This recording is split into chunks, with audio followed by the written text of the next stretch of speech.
Break બાદ આગળ વાત દ્વારકાની। યાત્રાધામ દ્વારકામાં આખલાનો આતંક જોવા મળી રહ્યો છે। ગોમતી માતા મંદિર પાસે બે આખલા બાખડ્યા। આખલા યુદ્ધમાં એક યાત્રિક ઘાયલ થયો।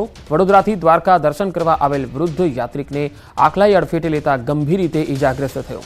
વૃદ્ધને ગંભીર ઇજાઓ થતા 108 મારફત સરકારી હોસ્પિટલમાં ખસેડાયા। વારંવાર આખલાઓના આતંકથી યાત્રિકો સહિત સ્થાનિકોમાં ભય છે। દ્વારકા નગરીમાં આખલાઓના કારણે લોકોને હાલાકી પડી રહી છે અને તંત્ર હજુ પણ ગાઢ નિંદ્રામાં પોઢેલું છે। દ્વારકા દર્શનાર્થે આવ્યા હતા। એમાં દર્શન થઈ ગયા પછી મારા પપ્પા પ્રસાદ લેવા ઊભા હતા। ત્યાં બે આંખલા લડતા લડતા આવ્યા અને એમને કચડી નાખ્યા છે। તો તંત્રને વિનંતી છે કે આવી કોઈ ઘટના ફરીથી ના બને, એના માટે તકેદારીના પગલાં લે। રાજકોટમાં દારૂડિયાએ બસ સ્ટેન્ડ પાછળ રોડ માથે લીધો। દારૂ પીને દારૂડિયાએ હંગામો મચાવ્યો।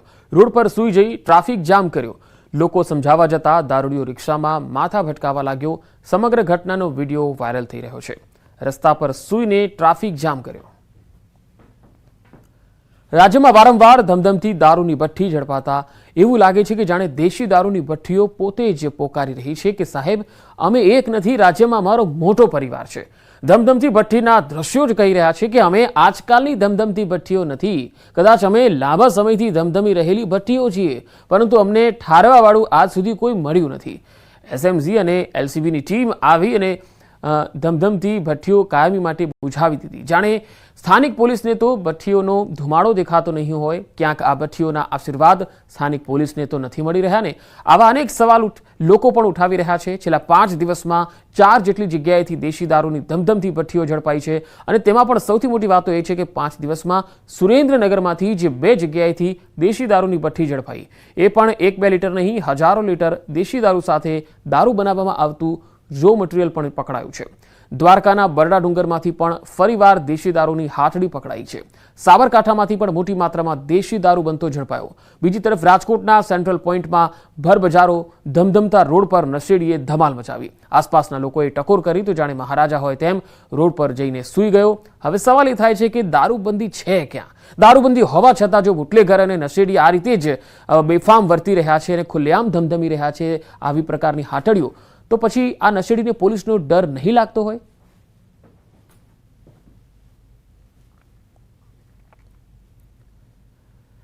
ધોળકાના સિદ્ધરેટ ગામના ખેડૂતોએ ઘેરાવ કર્યો। ગામના ખેડૂતોએ ગ્રામ પંચાયતનો ઘેરાવ કર્યો। ગેરકાયદેસર રીતે માટી ખનન થતું હોવાના આરોપ લગાવ્યા।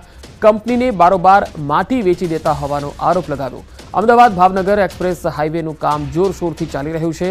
રોડ નિર્માણ કામ માટે લેવાતી માટી, ગોચરની જમીનમાંથી બિનકાયદેસર માટી ખનનના આક્ષેપો સાથે ખેડૂતોએ વિરોધ કર્યો। છેલ્લા ઘણા સમયથી ગૌચરની માટીનું ખનન કરે છે ગ્રામ પંચાયત દ્વારા, ને ત્યાંથી 667 સર્વે નંબર ગૌચરનો જે 170 વીઘામાં આ લોકોએ ખનન કરેલું છે। ત્યાંથી દલિત સમાજની ટોટલી જગ્યા આવેલી છે, ત્યાં રસ્તો પોતાના ખર્ચે બનાવેલ ગ્રામ પંચાયત દ્વારા તે માટી અને રસ્તાનું ખોદકામ કરી માટી બારોબાર ભરી દીધી। તંત્રને લેખિત અને મૌખિક ઘણી રજૂઆતો કરી છે, તેમ છતાં તંત્ર કોઈ પણ પગલાં લેવા તૈયાર નથી। ઉપરથી ગ્રામજનો જો માટીનું ખનન બંધ કરાવવા જાય છે તો તેમની ઉપર જ કાર્યવાહી કરવામાં આવે છે। સિંગર દિલજીત દોસાંજે નવા વર્ષના પહેલા દિવસે પ્રધાનમંત્રી મોદી સાથે મુલાકાત કરી। આ મુલાકાતની તસવીરો અને વિડીયો તેમણે પોતાના સોશિયલ હેન્ડલ પર શેર કર્યા। દિલજીતે વડાપ્રધાનને ગીત પણ સંભળાવ્યું હતું। દિલજીતે ઇન્સ્ટાગ્રામ પર એક વિડીયો શેર કર્યો જેમાં દિલજીત પીએમને મળવા જાય છે।